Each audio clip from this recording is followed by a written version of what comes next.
107.5 WBLS, your number one source for R&B.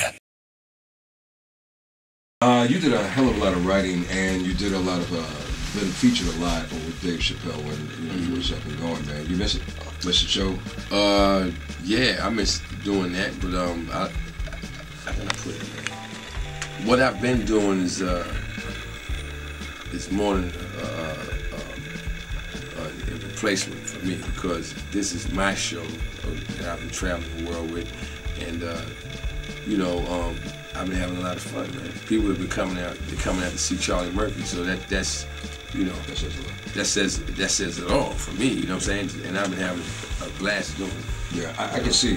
Do you have any intentions though of doing venturing back into some more movies? Oh, absolutely, man. Yeah, that's what I do. I'm an actor. You know, I know. Before I started doing stand-up, I was doing movies. I'm never gonna stop. So you were more serious. You wasn't really encouraged to really do comedy coming up the gate. You really wanted to. No, yeah, I was a writer. You know, first before anything else. And you know, I'm glad I was, because you know, now that I do stand-up, that skill set comes in handy. You know, I'm really glad that I took the course that I took.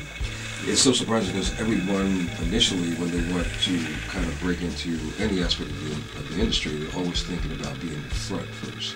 Very few folks think about being in the creative behind the scenes. Right, and eventually that's where you're going to have to go. You know what I'm saying? You don't always stay in the front.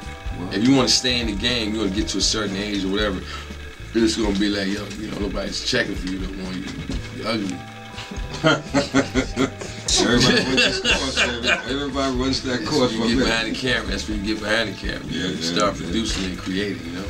But yeah, man, I prepared for that when that moment comes, because I burst into doing it. I'm kind of curious, you know, when you delved into writing early on in your career, what were some of your influences that you were like, you know, proud of and embraced?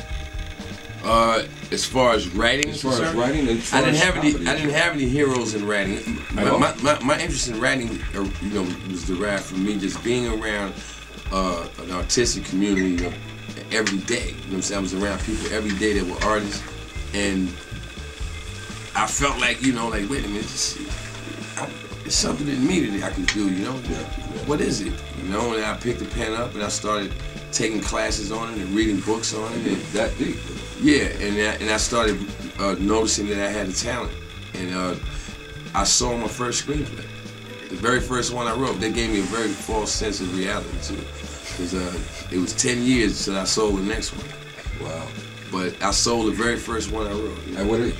I was about 29. Wow. Yeah, that's when I wrote The Peddler. Now, it's interesting that The Peddler was, in a nutshell, it was the same idea as American Gangster, New Jack City.